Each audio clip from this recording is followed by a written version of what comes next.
for Monday, October 27th, 2025 at 6:31 p.m. We'll begin with the roll. Oh, I'm taking a roll. Helmke. Here. Weiss. Here. Lytle. Present. Tucker Long. Here. Keller. Present. Swanson. Here. Hoaxed. Present. And Harrison. Here. All present, Mr. Mayor. Excellent. With that, we'll move on to item 3, which is public comment. If any members of the public wish to speak, now would be the time to do so. Not seeing anyone rushing towards the microphone at the table, we'll move on to item 4, which is approve the minutes from the October 28th, 2024 Committee of the Whole meeting. Questions, comments, corrections, or motions to approve those minutes? Alder Lytle. Move approval. Motion by Alder Lytle. Is there a second? Second. Seconded by Alder Humke. Last chance for corrections. Seeing none, all those in favor of approving the minutes from the October 28th, 2024 Committee of the Whole meeting, say aye. Aye. Opposed, no. And the minutes are approved. With that, we move on to item 5, which is the presentation of the proposed 2026 city budget. Mr. Aulick. Thank you, Mr. Mayor, and I appreciate your patience in advance tonight with me. Holly's enjoying Massachusetts, so gotta apparently give her off too. But anyway, this is my goal tonight is to not talk like an auctioneer. There's a lot to fit in the 30 minutes that we have. And again, I go back to what a nice collaborative process we have here in the city of Verona. And that's in comparison to a lot of different places that we can look not too far away. So I think it really is, in the big scheme of things, a lot of long-term good fiscal decision-making on behalf of all of you, but also those who have preceded us in order to be able to present a budget that we can afford. And I think it's also a very good value to the residents. So on behalf of the staff, this is our budget presentation for tonight. So what stares us in the face, seemingly year after year, is this growth rate that we have in Verona. So we're up to 16,796, which is nearly 50% more people than we had in Verona from 2014. So with all of that brings a lot of the wonderful things we do for residents, a lot of the workload that we have at the city. You know, we're building new subdivisions. Eventually, those roads will have to be maintained at some point in the future, right? So it drives everything that we do here at the city. So we're up I think about 500, a little less than 500 people. Our equalized value continues to increase as well. We're up to $4.6 billion here citywide. So there's a lot of activity going on in our tax increment districts, which is our TIDs, and that's the difference between that teal bar and that gold bar. So that's the property values in those TIDs, and that's real economic development too, the gap between those two bars. You could think of places like the tech park. We created a TID last year by Epic. We have ACS, which is a standalone TID, tax increment district, and then downtown we have like the classic Steve Brown Apartments, you know, the park. Those are all of our current economic development zones, which are the TIDs. We're also seeing changes in our property tax base. So non-TID equalized value continues to rise. So what would this be? This would be like new residential development, industrial, things like that occur outside those districts.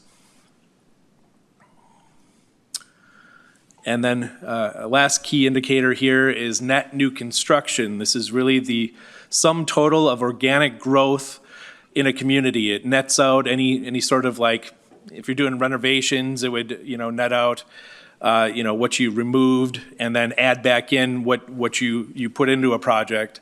What you put into that project over and above what was there before as net new construction. So it's the actual growth of the community. And in particular, Verona, hometown USA, is 4th highest in the entire state on net new construction. You can see there over $230 million this last year. 4th in the state, only to Madison, Milwaukee, and Pleasant Prairie, who is installing the data centers from what was the Foxconn project. So a lot of lot of growth going on in Verona. Highlights of the proposed budget. We're going to meet our municipal levy limit of $17,341,719. That's the absolute limit we can levy.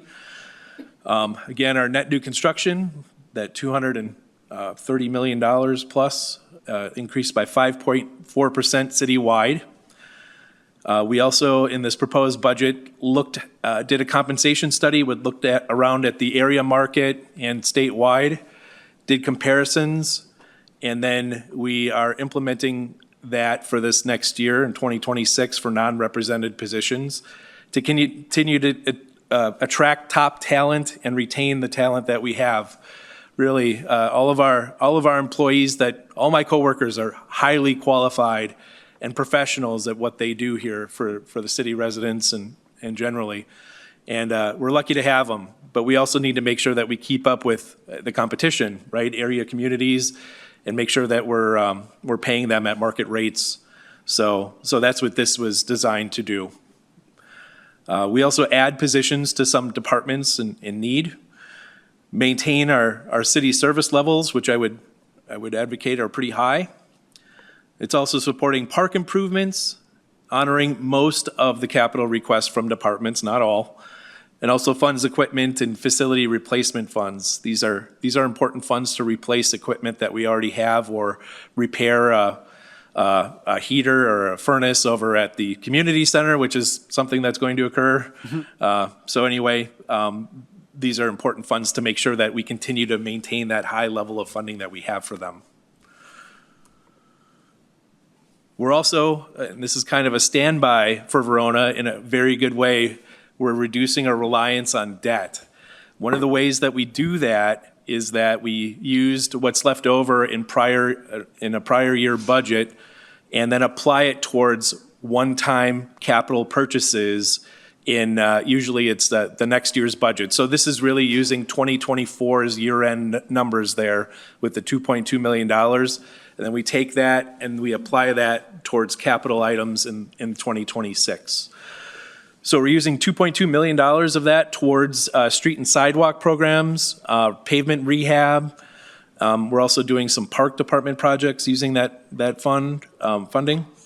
We're continuing in our 2026 budget to fund public safety, EMS, public works, all of our departments, and the replacement equipment programs, which are funded through the levy.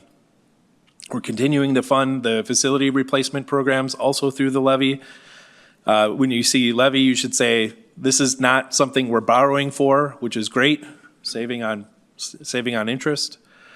And lastly, we're maintaining our levy for our capital projects. So that's all good news. We also have additional staffing or changes to positions at the police department, rec center, building inspector, public works and recreation. We're meeting the minimum funding for Verona Public Library. We're funding all-day transit with Madison Metro, so continuing to fund it. That program here just started at the last week of April, and from what I gather, the D2 line continues to get increased participation, so that's great. Debt's only used for large capital items and projects, which we'll talk about. We also have pressures within our operating budget, of course. Pressures like there's a minimum funding level for the library that increased by $51,872. Our health insurance increased nearly double digits for general employees, 9.25%, and then 11.17% for police.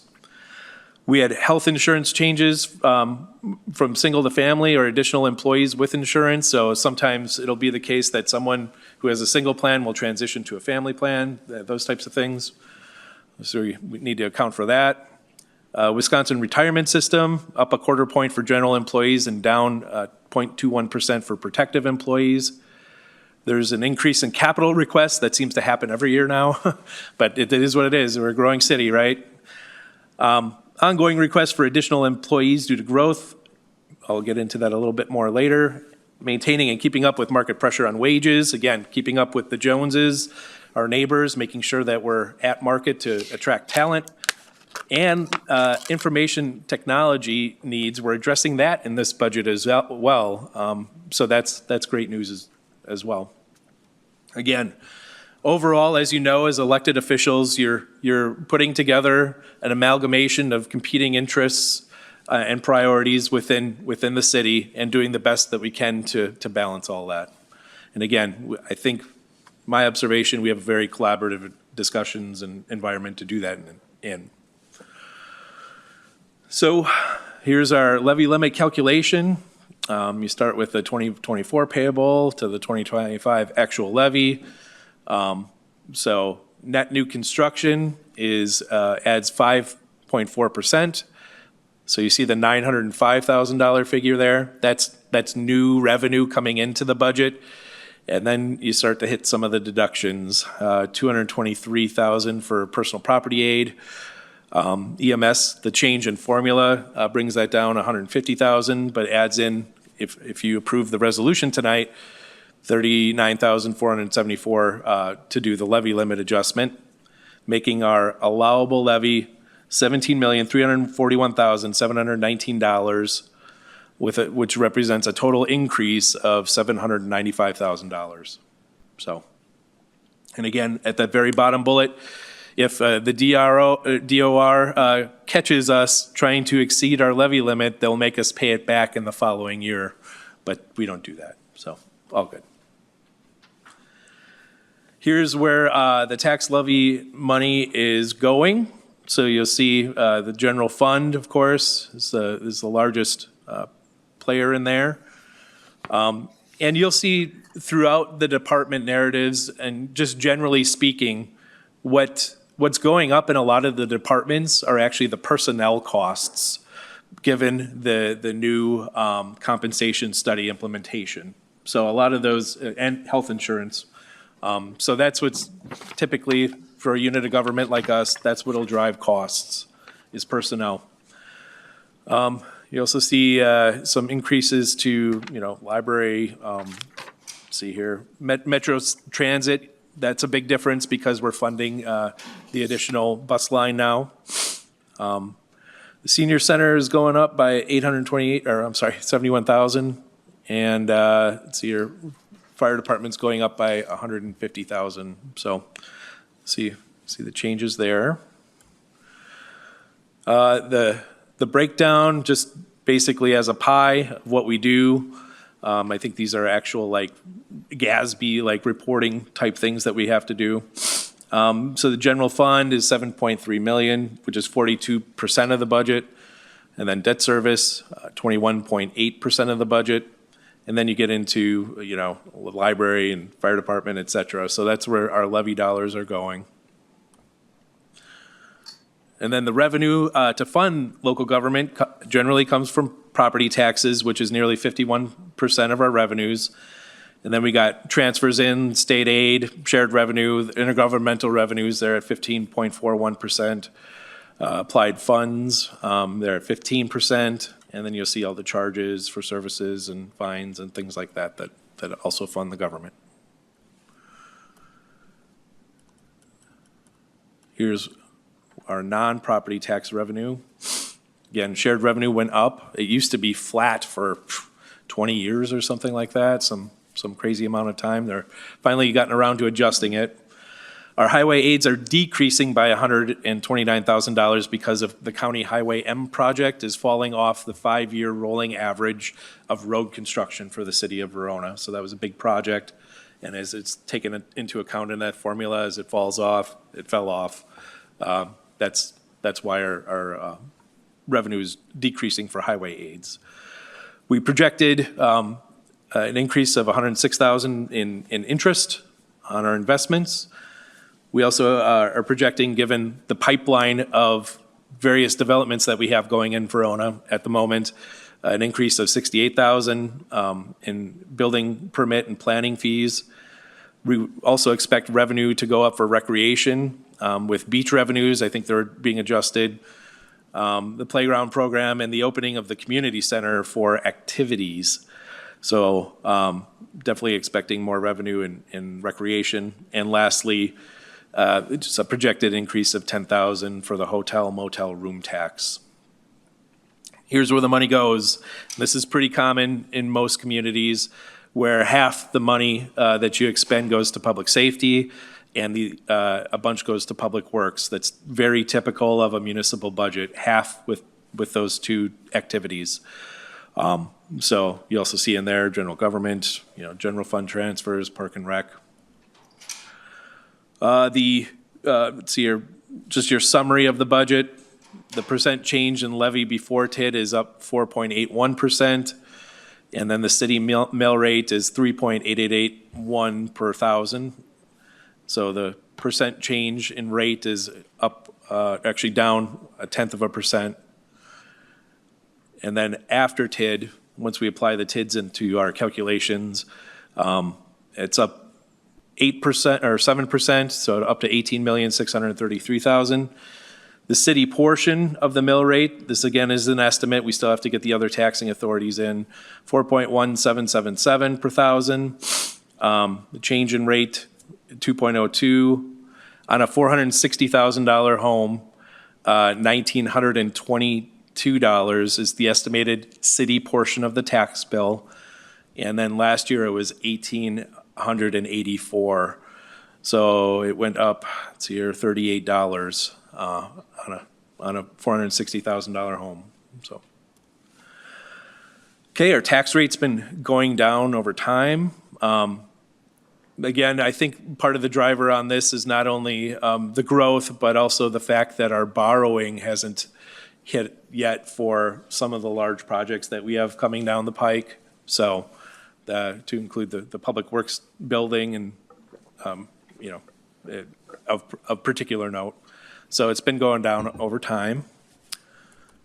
And our proposed personnel changes in the 2026 budget, remove a case manager and add a case manager social worker. So this will be a more credentialed position.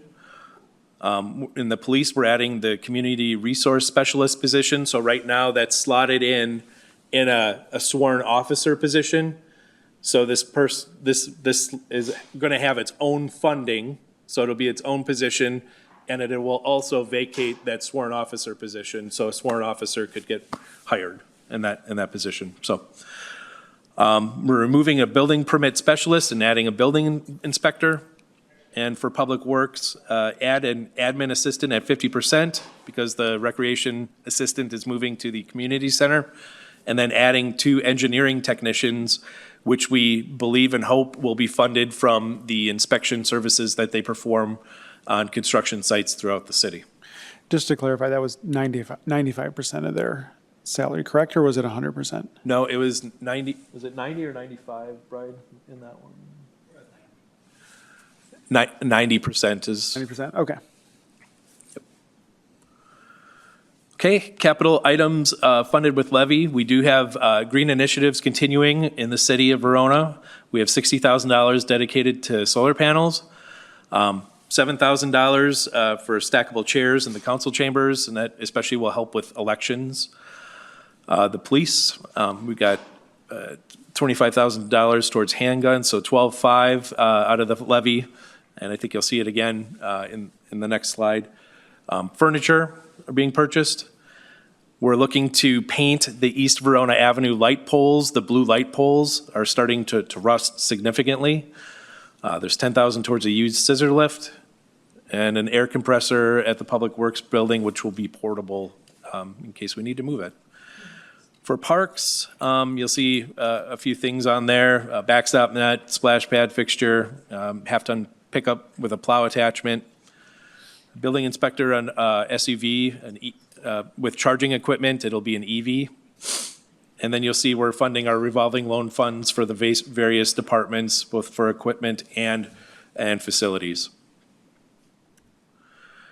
With the revolving loan fund, here's the other half of the handguns, the safety equipment, computers, patrol vehicles. Those are 2 patrol vehicles. That's very much a topic of discussion across municipalities, where patrol vehicles anymore are getting close to $100,000 a piece to buy and outfit them.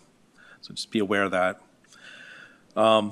Public Works, patrol truck, tool cat with a grapple bucket, wheel loader, and a mini excavator, which is split out among the utilities and the general fund.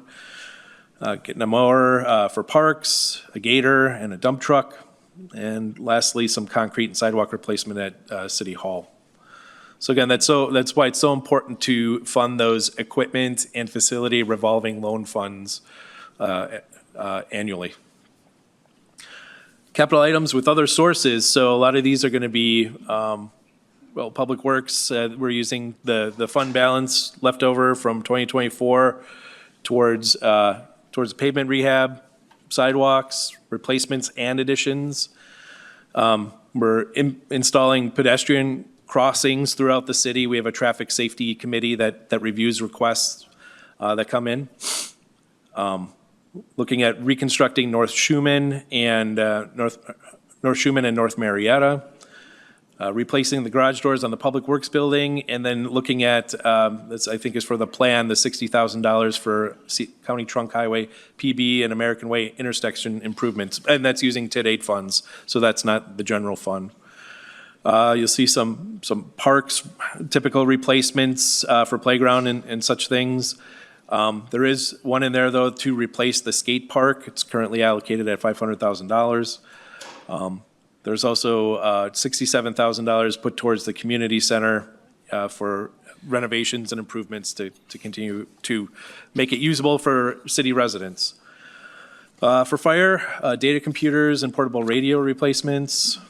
Senior center, they're doing a office conversion and upgrade, the carpeting and flooring upgrade, and they're also getting a generator so that the senior center can be used as a warming shelter or emergency shelter should something happen in the city. And lastly, $205,000 towards equipment replacement funds. Our borrowing plan at the moment is $1.25 million towards the pedestrian and bike trail, and then $1.1 million towards Mark Drive street improvements for at least a preliminary total of $2.35 million. We also need to be cognizant there are probably a lot of TID 11 projects, which is the EPIC TID that are coming down the pike for water infrastructure, water and sewer, potentially water tower involved, things like that. So just be aware that that's kind of hanging out there too. With those types of purchases in particular, they rely on the TID 4 funding. So they don't actually come out of the general fund for the most part, but there may be some percentages within some of that infrastructure which would not be TID eligible, and we'd have to fund it through our borrowing plan. So just be aware of that. We don't know what any of that looks like at the moment, but we'll get there soon enough. So for debt service, we have $5 million exactly that we're paying next year on principal, and $1,006,000 in interest. So that's what our debt service is. And you'll see again, the breakdown of that debt, $626,000 comes out of those TID districts. Some of it is utilities like water, sewer, and storm sewer. And then applied to debt service, our levy is $3.781 million. So, and then you'll see Brian down at the bottom there, our finance director, has impact fees applying to offset other debt. Our GO debt, government general obligation debt, we're doing really well. The state of Wisconsin has a policy of 5% of our EQV, our equalized value, as the debt limit. The city chooses to be more conservative in that respect. It's at 3.75%. And so of the allowable debt, 176 million, we'll say, we have 32.7 million out, which is 18.62 of the city's maximum debt, which you'll see right here in this line chart. Our allowable debt continues to rise as the city grows in value. And at the moment, anyway, our debt, our GO debt keeps falling. So that's where that's at. Per capita, we're now at or under about $2,000 per person in the city for debt, where in 2018, 19, we were more than double that. Here's our unassigned fund balance as a percent of general fund expenditures. As I said, that 2.2 million here, that's where it's showing up. So in that 2024 budget, it skipped a year, and then it was 2.2 million here in '26. Our minimum percent of general fund expenditures, our target range, as you see there on the slide, is 25 to 35%. We strive to never go below 35 because it affects our bond rating, and that's what's getting us a double A1 bond rating right now, which is great. Looking ahead, again, just to recap, library minimum funding next year, we'll be talking about what EMS funding looks like, given the current discussion on whether to combine or not into an EMS fire district. Icing payment continues until 2033 at 50,000. We'll always probably be asking for additional positions as we continue to grow. We're continuing to not let replacement funds decrease, but there's increasing pressure on that. And then again, we're going to want to keep up with our wage study as we proceed forward to continue to be competitive for talent and retain good people. So cost increases for wages and benefits. And then we're looking at future debt. Here's our timeline. Tonight is the presentation. Budget amendments are due November 6th at 9 o'clock. I think that's a Thursday. The council meeting on November 10th, we'll have a public hearing. And we are planning on taking action on budget amendments, if there are any, and action on the budget and levy that night. This is the budget amendment form. Again, Alders, I guess what you need to do is, if you're planning on making an amendment, I would ask you to consult with either Brian or myself. And you're going to want to, if you're going to make an amendment, it has to be budget neutral. You can't just increase costs and not decrease them somewhere else. You actually have to choose, what to cut, if that's what you want to do. But anyway, feel free to consult either Brian or I, and we'll lead you through the form. And did I make my time? We got like a minute and a half before the council meeting starts. So if someone has a question that can take, 45 seconds, feel free to ask it or ask offline, I guess. Yeah, and that's what I would encourage too, Mayor. If you do have questions on any of this, Mr. Lamers and I, we've been at every meeting and know it pretty well, but feel free to ask. Great. So unless anyone has anything else on the presentation of the proposed 2026 city budget, I will move to item 6, which is adjournment. A motion to adjourn would be in order. I move. Motion to adjourn by Alder Humke. Is there a second? Second. Second by Alder Swanson. All those in favor of adjourning the committee of the whole meeting signify by saying aye. Aye. Opposed, no. And we are adjourned at 6:59 p.m.